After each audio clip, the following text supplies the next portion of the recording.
Hi, I'm Ruhani and I'm a new mom. I have a 9 months-year-old daughter named Sia, and I have with me my mama. Hello. And also child specialist working in Dubai with King's Hospital, Dr. Rajiv Tomar. Nice to see you, Rani, and Nice. congratulations. Thank you, mama. Okay, the very first question that we wanted to ask you, if in case baby is not breastfeeding, which formula is the best for the newborn baby? Okay, of course, before I indulge into this, जैसे हम सबको पता है breast milk is the best milk for the baby, but yes, there are certain situations जब आप feed नहीं करा सकते हो. तो as far as standard formulas are concerned, from my perspective, from the nutrition value, they're all the same. Okay. It's more of a marketing which puts one brand above the other. Yes. Okay. कुछ special conditions होती हैं. That's my practice. I never say any brand name to a mother who's looking for a standard formula. हाँ, कुछ special conditions आती हैं जब आपको standard formulas आप नहीं दे सकते हैं, स्पेशली लाइक एलर्जीज हैं, कुछ मेटाबॉलिक कंडीशंस होती हैं. उसमें बिकॉज बहुत ज़्यादा ब्रांडिंग नाम के फॉर्मूलेज नहीं है, उसमें हम आपको बोलते हैं कि आपको ये पर्टिकुलर फॉर्मूला देना चाहिए. But my advice to any mother who is looking for a first of all try as a set breast milk is the best. अगर कोई फॉर्मूला आपको ढूंढना है तो डॉक्टर से आप पूछ सकते हैं, लेकिन मेरी एडवाइस जो मैं अपने पेशेंट्स को देता हूँ वो ये होती है कि आप अपने फ्रेंड्स, अपने कोलीग्स, या फिर आपका ये सेकंड बेबी है तो आप याद करें कि फर्स्ट बेबी को कौन सा फॉर्मूला आपने दिया था, because that gives you the confidence कि मेरी फ्रेंड या मेरी कजन ये फॉर्मूला यूज करती है तो I will be okay with that. So choose your pick. Okay, thank you, doctor. And also, should we change the formula if in case baby is having acid reflux? मानो baby को बहुत ज्यादा दूध बाहर निकल रहा है. हाँ, सो ये बहुत कॉमन क्वेश्चन होता है. फर्स्ट ऑफ ऑल, रूहानी, before I indulge, for the benefit of your viewers, reflux एक बीमारी नहीं होती है, ये सिम्टम होता है. रिफ्लक्स एसेंशियली मीन्स कि जो मिल्क एक डायरेक्शन में जाना चाहिए वो उल्टी डायरेक्शन में आता है. एंड उसके मल्टीपल कारण होते हैं. So idea is not to change the formula, but idea is to understand कि बच्चे को रिफ्लक्स हो किस ले रहा है. एंड इफ आई थिंक आप शायद शॉक हो जाएंगे सुन के कि even up to 40 to 60% of babies को रिफ्लक्स नॉर्मल होता है. कुछ लोग कंफ्यूज करते हैं रिफ्लक्स को वॉमिटिंग में. वॉमिटिंग, लेट्स से अगर मुझे आपको वॉमिटिंग होती है तो हम कहते हैं हमें रचिंग होती है, हम बहुत जो से रच करते हैं, फिर हम वॉमिटिंग करते हैं, फिर हम पेल टर्न हो जाते हैं, and then we want to rest, because इसमें हमारा vomiting centre in the brain जो एक्टिवेट होता है. बट जो बेबी रिफ्लक्स होता है ये एक मैचुरेशन प्रोसेस है. इसमें कभी भी बच्चा रेचिंग नहीं करेगा, सो कॉल्ड कभी आपको वार्निंग नहीं देगा. सडनली बच्चा दूध निकालेगा और उसके बाद ऐसे रिएक्ट करेगा जैसे कुछ हुआ ही नहीं. So this is a normal maturation process, जो मोस्ट कॉमन रीजन होता है रिफ्लक्स का in babies. Second most common reason जो होता है, स्पेशली जब आपने भी बॉटल फीडिंग की बात की, is unintentional over feeding. Because अगर मदर डायरेक्टली ब्रेस्ट से फीड कराती है तो ओवर फीड नहीं करा सकती है. बट अदर आप या तो एक्सप्रेस ब्रेस्ट मिल्क दे रहे हैं या कोई फॉर्मूला यूज करें, then you are taking the control. और बहुत बारी स्पेशली न्यू मदर्स को they equate crying in a baby as a hunger cry. तो जब भी बच्चा रोता है उसको दूध पिलाते हैं, जब भी बच्चा रोता है then you are unintentionally over feeding, जिसके से बच्चा रिफ्लक्स करता है. So please don't change the formulas, try to understand कि बच्चा रिफ्लक्स क्यों कर रहा है. ओके. एंड आप बोल रहे थे जैसे क्वांटिटी, हम फिर कैसे डिसाइड करें कि बेबी को पर डे कितना मिल्क देना चाहिए? वो थोड़ा टेक्निकल है. इन द फर्स्ट 5 days, उसके बाद स्टैंडर्ड हो जाता है. और इसलिए जो मैं एडवाइस करता हूँ कि हम स्ट्रांगली रिकमेंड करते हैं बच्चों को demand feeding. Demand feeding means आप बाय द क्लॉक नहीं फीड करा रहे हैं. जब भी बच्चे को हंगर है, रोता है बच्चा, उठता है, आपको लगता है कि बच्चे को भूख लगी है, तो वो कई बार 2 घंटे में होता है, कभी 3 घंटे में होता है, कभी 4 घंटे में होता है. तो ये बात तो तय है कि आप एक स्टैंडर्ड क्वांटिटी बच्चे को हर बार नहीं देंगे. कॉमन सेंस है, अगर बच्चा 4 घंटे बाद दूध पिएगा तो ज्यादा पिएगा, बजाय बच्चे को आप 2 घंटे बाद दे रहे हैं. तो अगर आप 2 घंटे बाद सेम क्वांटिटी देंगे तो बच्चा डेफिनेटली रिफ्लेक्स करेगा. सो रफली, अगर आपने सवाल पूछा ही है तो रफली अराउंड हम कहते हैं 150 ml पर kg पर डे के हिसाब से हम देते हैं इन 24 hours for the first 2-3 months. Okay doctor. And burping के बारे में हमने एक्चुअली खुद फर्स्ट टाइम सुना था कि बेबी को हर मील के बाद बर्प कराना चाहिए. How important is that?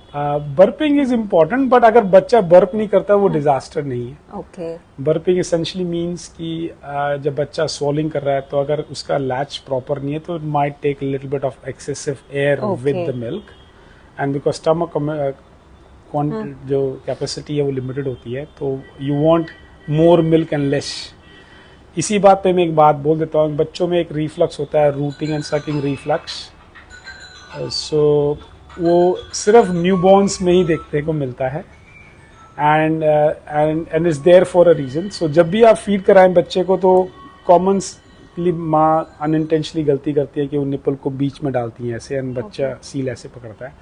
लेकिन आप कभी भी नोटिस करना, बच्चे को जब भी आप निपल ऐसे एंगल पे लगाएंगे तो बच्चा ऐसे मुंह टर्न करेगा, and then the seal is better.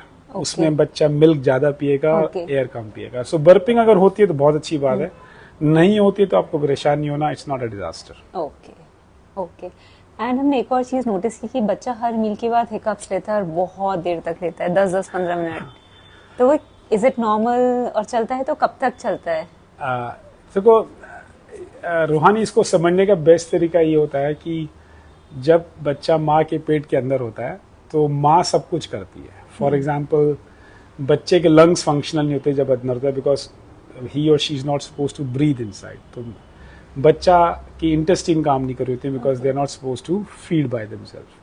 सो जैसे ही बच्चा पैदा होता है lot of things happen, because अब ये डिफिकल्ट वर्ल्ड है और डिफरेंट वर्ल्ड, सब बच्चे को अपने आप करना है. शायद आपने सोचा ना हो, लेकिन आप सोचिए कि बच्चा जैसे ही पैदा होता है वो रोता है, बिकॉज रोने से उसके लंग्स स्टार्ट फंक्शनिंग. तो इसलिए ये सारे मैचुरेशन प्रोसेस होते हैं. हिकअप्स भी पार्ट ऑफ मैचुरेशन प्रोसेस है आपके इंटेस्टीन का.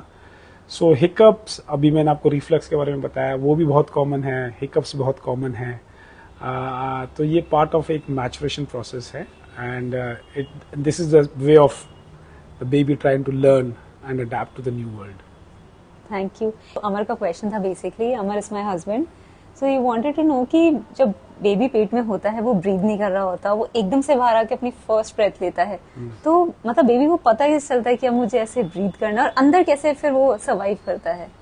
बेसिकली सर्वाइवल डिपेंड करता है कि जो भी आपके ऑर्गन्स में जो सेल्स हैं उनको ऑक्सीजन मिलनी चाहिए. ओके. उनको न्यूट्रिशन मिलना चाहिए और एक मैकेनिज्म होना चाहिए जो वेस्ट को क्लियर आउट करे. ओके. ठीक है. As far as this is my understanding, I may be wrong. जब बच्चा बाहर आता है तो एक जो टेक्टाइल स्टिमुलेशन मिलता है, उसकी वजह से बच्चे को जैसे कहते हैं. प्लस जब बच्चा पेट में होता है तो लंग्स में पानी होता है, तो जब भी डिलीवरी होती है तो स्क्वॉश करते हैं, थोड़ा पानी बाहर निकलता है. टेक्टाइल स्टिमुलेशन से the brain respiratory system gets activated, जिससे से बच्चा स्पॉन्टेनियसली ब्रीथ करता है, and then it becomes a cycle. Interesting.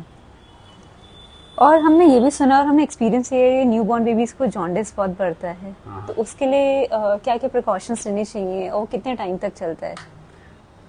Again जैसे मैंने बोला कि हर सिस्टम इन द बॉडी बच्चे का मैच्योर कर रहा है. सो जॉन्डिस इसलिए होता है क्योंकि बच्चे का जो लिवर है, अगेन वो भी ऑलमोस्ट नॉन फंक्शनल है for the 8-9 months.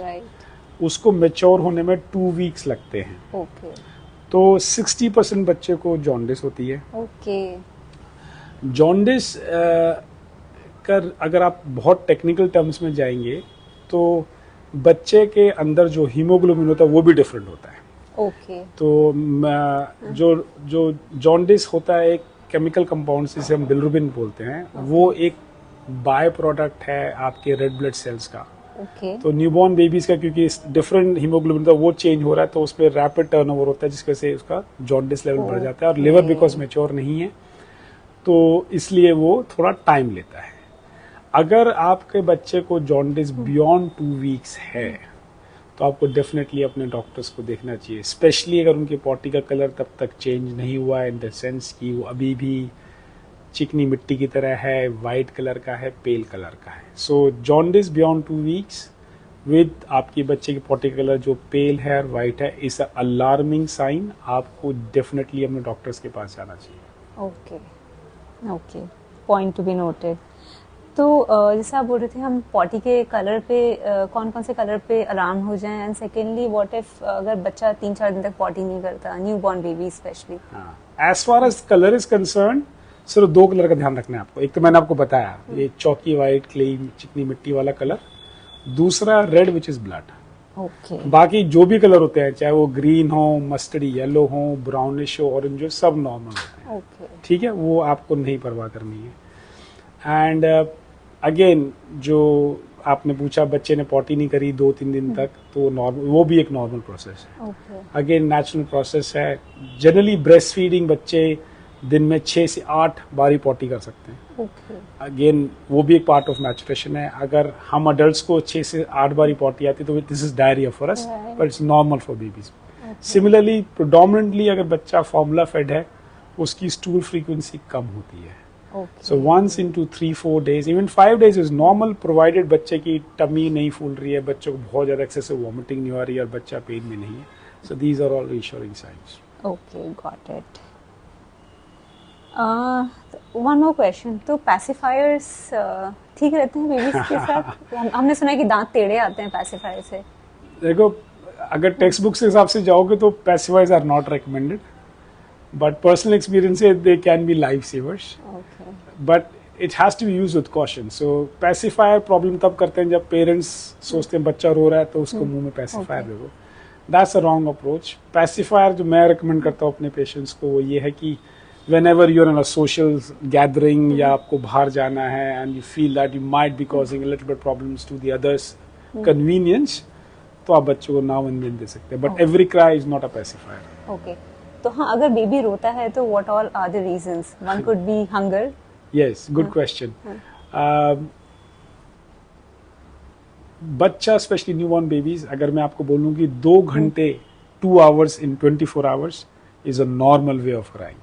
Okay because बच्चे बोल नहीं सकते, Okay. Only way they can communicate is by crying. Okay hunger remains the commonest cause. But दूसरी इंपॉर्टेंट बात on the same note is, हम और आप में अगेन एक मैच्योर न्यूरोलॉजिकल सिस्टम है, तो हमारे पास लोकलाइजेशन रिफ्लेक्सेस होते हैं। ओके अगर मुझे यहाँ पर हेडेक है तो मैं आपको बोल सकता हूँ this is where it's hurting me. Okay बच्चा आपको नहीं बोलेगा। ओके बच्चा ने अगर पॉटी करी है, ही और शी इज इनकन्वीनियंट, वो आपको ये नहीं बोल सकता mama can you please change it, okay so वो रोएगा। ओके जो ये सिस्टम्स मैच्योर हो रहे हैं, लाइक ब्लैडर है उसका यूरिन पूरा भर रहा है, वो एक डिस्कम्फर्ट है, वो आपको ये नहीं बोल सकते। It's learning process, okay so they can cry for that reason also. Okay आपने शायद नोटिस किया होगा आपके बेबी की जो नेल्स होते हैं बहुत रैपिडली ग्रो करते हैं, Right, you are almost right. Filing every week. उनको जैसे स्क्रैच लगेगी वो आपको ये नहीं बोल सकते कि मुझे यहाँ पे हर्ट दिल क्राई। हमारे पास पेशेंट ऐसे भी आते हैं कि बच्चा बहुत रो रहा है, हमने एग्जामिन किया तो पता लगा छोटा सा बाल है वो बच्चे की आंख में है, बट वो कांट से कि it's hurting. So these are other common reasons. उनको भी गर्मी लगती है, उनको भी ठंड लगती है, वो बोल नहीं सकते हैं, बट वो अपना डिस्कम्फर्ट बाय क्राइंग शो करेंगे। So every cry is not a hunger cry. 2 hours of crying which is not continuous is normal. Most common is hunger. Make sure the nappies are dry. Make sure the environmental temperatures is okay. Make sure the nails are very filed out. And of course, medical reasons होते हैं about colic XYZ. But in those conditions, बच्चे generally आपको लगेंगे they are very unwell. Okay so doctor, मान लो किसी baby को colic होता है तो हमें क्या करना चाहिए? It's a $1 million question. अगर Actually. मुझे पता होता इसका आंसर तो शायद it would be much easier. But important चीज आपको कोलिक में ये ध्यान रखना चाहिए कि कोलिक जनरली 2 हफ्ते बाद किक इन करेगा and it goes away in 3 to 4 months. Colic generally in the evenings आता है, कंटिन्यूस क्राइंग, अदरवाइज बच्चा नॉर्मल होता है। अच्छा कोलिक के if you want lot of things which are not medical, जो मैं स्ट्रांगली एडवोकेट करता हूँ अपने पेशेंट्स को कि वो करने चाहिए पहले। ओके जिसे कहते हैं स्वॉडलिंग कर सकते हैं आप, थोड़ी रॉकिंग ऑफ द चेयर कर सकते हैं, रूम को काम डाउन कर सकते हैं, लाइट म्यूजिक प्ले कर सकते हैं। Okay it may not work, but if it works it works. Okay medicine wise बहुत मार्केट में है, बहुत उल्लू भी बनाया जाता है, स्पेशल बॉटल्स बेची जाती हैं, Okay. स्पेशल मेडिसिन दी जाती है, नथिंग वर्क। थोड़ी रिसर्च जो आई है वो भी आती है, एक particular strain of again probiotic is a big branding, but remember probiotic का एक पर्टिकुलर स्ट्रेन होता है बैक्टीरिया का, ओके अगर वो आप देते हो शायद उसमें बच्चों को थोड़ा हेल्प मिले। बट रिमेंबर एग्जामिनेशन नॉर्मल है, रिमेंबर पॉजिटिव साइंस, ये चला जाएगा, रिमेंबर मेरे बच्चे को डॉक्टर ने एग्जामिन कर लिया है, तो ये पॉजिटिव वाइब्स आपके अंदर आनी चाहिए। अदरवाइज नेगेटिव वाइब्स आती है तो it becomes a very frustrating situation. But good part is वो चला जाता है 3-4 मंथ्स में। ठीक है। अब डॉक्टर थोड़ा सा हम लोग को वैक्सीनेशन के बारे में जानना था। तो वैक्सीनेशन ऑलमोस्ट मंथली होता है? इन हर कंट्री का अलग अलग होता है। ओके। तो कुछ कंट्रीज में 2 मंथली देते हैं, कुछ कंट्री में एवरी 4 to 6 वीक्स देते हैं। और जैसे मान लो बेबी को फीवर आता है, कुछ आता है, तो हम लोग कैसे बेबी टेम्परेचर मेजर करें और क्या क्या प्रिकॉशंस लें, इमीडिएट प्रिकॉशंस? गुड। जनरली आजकल की जो वैक्सीन है वो काफ़ी रिफाइंड वैक्सीन है, तो आपको एंटी फीवर मेडिसिन नहीं देनी है unless fever 38 degrees and above hit करता है okay. And it's bothering the child, otherwise आपको नहीं देना है। एक पर्टिकुलर वैक्सीन है जो मेनिंजाइटिस बी वैक्सीनेशन, उनमें उस because the chance of fever are very high, उन्हीं केसेस में हम बोलते हैं कि आपको मेडिसिन देनी चाहिए for 24 to 48 hours. Fever again I am repeating 30 degrees and above. And but the good investment as a new parent I can advise, buy a very good thermometer because वो आपको अगले 5-10 साल काफी frequently यूज करने को पड़ेगा। Okay, got it. And थोड़े Don't use mercury thermometers. Alright. And like हम लोग को विटामिन डी डोसेस दिए गए हैं, आयरन डोसेस दिए गए हैं, तो वो हमें रेगुलरली देने चाहिए? Does that actually help? Vitamin D mandatory है, वो आपको डेफिनेटली देना चाहिए। Other you exclusively breast feeding या फिर आप फार्मूला भी दे रहे हैं, हालांकि आप आर्ग्यू करते हैं कि फार्मूला में विटामिन डी होता है, लेकिन क्वांटिटी इतनी देनी पड़ेगी आपको फार्मूला में कि जनरली इतने बच्चे लेते नहीं है। So definitely vitamin D is very important because vitamin D is the vitamin which will absorb the calcium from the milk and helps to deposit that calcium in the bones to make the baby stronger. Okay. So ये तो mandatory आपको देना चाहिए। देना चाहिए, ठीक है। Doctor एक हम लोग ने और चीज एक्सपीरियंस की कि हॉस्पिटल में हेयरिंग टेस्ट करे थे बेबीज का, तो इज इट मैंडेटरी या? हाँ, वो एक स्क्रीनिंग प्रोग्राम होता है and it's a very good thing to be get it done. Remember जब बच्चे का स्पीच आएगा, स्पीच का प्री रिक्विजिट होता है नॉर्मल हियरिंग। ओके। अगर आपकी हियरिंग डेफिसिट है या फिर कॉम्प्रोमाइज्ड है तो आप ढंग से सुनेंगे नहीं, अगर आप ढंग से सुनेंगे तो आप ढंग से बोल नहीं सकते। Okay. So it's a very important screen to be done. Okay. And मान लो क्योंकि अब हमारा थोड़ा ट्रैवल प्लान्स हैं, तो अगर हम बेबी के साथ ट्रैवल करते हैं, 3 hours फ्लाइट लेते हैं या मे बी लॉन्गर फ्लाइट लेते हैं, तो क्या क्या प्रिकॉशंस लें? Precautions जनरली सबको डर लगता है about baby crying and that's because of the pressure which builds up in the middle year, और वो जनरली टेक ऑफ में और लैंडिंग में होता है। तो first advice, don't give them any cough syrup और any sedatives because they knock that baby off. वो नहीं एडवाइजेबल होता है। बड़े बच्चों में हम कहते हैं कि okay fine, you take a straw, start drinking. बड़ों में कहते हैं च्युइंगम्स कर लो। छोटे बच्चों में मुश्किल होता है। अगर आपके बच्चे के पास डमी है तो dummy is a good idea.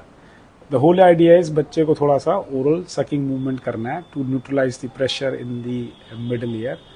And does it work in 100% cases? The answer is no, but it's worth trying. Okay. And हमें क्या क्या मेडिसिन कैरी करनी चाहिए मान लो उस जगह पे नहीं अवेलेबल? मेडिसिन रूहानी for across all paediatric age group which is up to 16 years, आप सिर्फ पैरासीटामोल दे सकते हैं और देनी चाहिए बिना किसी डॉक्टर के कंसल्ट करें। अदरवाइज रिमेंबर, हर बीमारी जो कॉमन सिम्टम्स को हम बीमारी समझ लेते हैं कि मुझे एंटी वॉमिटिंग मेडिसिन दे दो, एंटी कफ सिरप दे दो, ये सब सिम्टम है। इनको समझना पड़ेगा कि रीजन क्या है and treat the cause and you don't need all those unnecessary medications. Okay.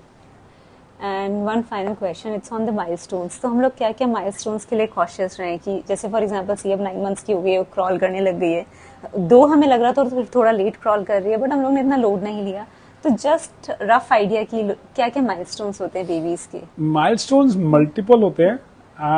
I think it will be difficult for you to remember all of them because हमारे पीडियाट्रिक्स में हम 4 ब्रॉड कैटेगरीज रखते हैं कि gross motor, fine motor, speech and social. वो आप नहीं याद कर सकते। बेस्ट होता है अगर आपका उस पर बेबी बुक है तो आपके पास होनी चाहिए। And I will always ask my paediatrician जब भी आप वैक्सीनेशन के लिए जा रहे हैं ना, so ask the paediatrician to have a quick development screen at that time. So vaccination का जो शेड्यूल है वो काफ़ी कुछ इनसे भी मैच करता है, लाइक 2, 4 and 6 months के माइलस्टोन्स, 9 month का माइलस्टोन, 1 year का माइलस्टोन, 18 months के माइलस्टोन्स होते हैं, 2 years के होते हैं, 4 years के होते हैं। So this is my practice. जब भी मेरे पास पेशेंट आते हैं for vaccinations, I always do a quick screening for their development, and that's what it is. All right. And मान लो बेबी 6 months का होता है तो सॉलिड स्टार्ट करता है या उससे पहले भी, मतलब क्या कैसे हमें पता चलता है कि हमें सॉलिड स्टार्ट करना चाहिए एंड किस चीज से स्टार्ट करना चाहिए और फिर 8 मंथ्स 10 मंथ्स क्या कैसे ग्रेजुअली इंक्रीज करना चाहिए? सॉलिड रिकमेंडेशन 6 मंथ्स का होता है, and because breast milk is sufficient for the first 6 months. जब भी आप सॉलिड स्टार्ट करेंगे तो एक आपको चीज़ हमेशा याद रखनी है कि this is the time when the baby becomes prone for constipation. Okay. तो जब भी आप सॉलिड स्टार्ट करेंगे तो आपको पानी स्टार्ट करना है, additional water, and after every feed आप रफली 1 ऑन्स 30 ml आपको पानी देना चाहिए. Okay. Because you are prone for constipation, तो जनरल एडवाइस होती है आपको स्टार्ट करना है विद फूड जिनमें मैक्सिमम फाइबर होते हैं ताकि Okay. कॉन्स्टिपेशन ना हो. ओके. तो जनरली हम बोलते हैं भाई फ्रूट्स एंड वेजीज से आपको स्टार्ट करने हैं, okay. And then you slowly build it up.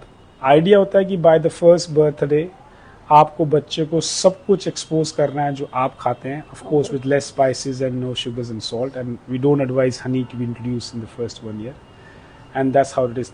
One more very important thing to remember is, आपको पता होगा एक ट्रेडिशनल वीनिंग होती है, एक बेबी लेड वीनिंग होती है. अगर आप ट्रेडिशनल वीनिंग कर रहे हैं तो 7 मंथ ऑनवर्ड्स आप प्यूरिट्स को कम करेंगे और मोर मैश्ड फूड देंगे, ओके. बिकॉज बच्चे को 7 महीने ऑनवर्ड समझना पड़ेगा कि when ever food goes in the mouth उसको पहले च्यू करना है फिर swallow करना है. ओके. अदरवाइज अगर आप प्यूरीज करके देते रहेंगे तो आप बच्चे को उतनी ही प्रॉब्लम्स आगे आने वाली है.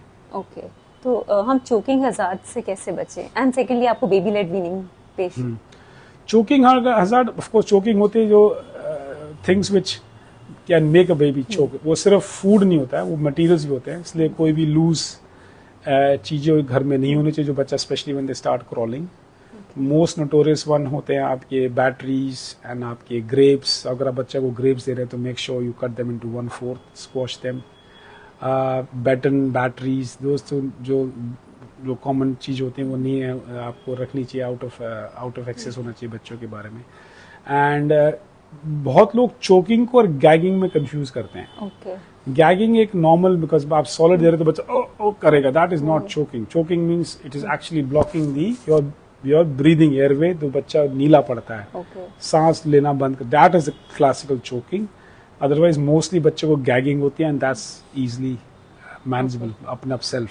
अगर बच्चा आपका रेड हो रहा है तो घबराना नहीं है. ठीक है. अगर बच्चा ब्लू और पेल होता है तो उसको हम प्रॉपर चोकिंग बोलते हैं. उस केस में हॉस्पिटल रश करना है. हाँ, थोड़ा सा करना पड़ेगा. ओके. और बेबी लेड वीनिंग पे आप बता रहे थे. बेबी लेड वीनिंग थोड़ी न्यू ट्रेंड है लेकिन इट्स इक्वली गुड. ओके. कुछ बच्चे नहीं लाइक करते हैं प्यूरिड फूड और mash food, so you give them solid chunks and see how they go. Sometime they do it. Thank you so much, Mama. Thank you. Good Thank luck. you. It was such a pleasure talking to you. Thank you very much. Thank you. Bye. Bye.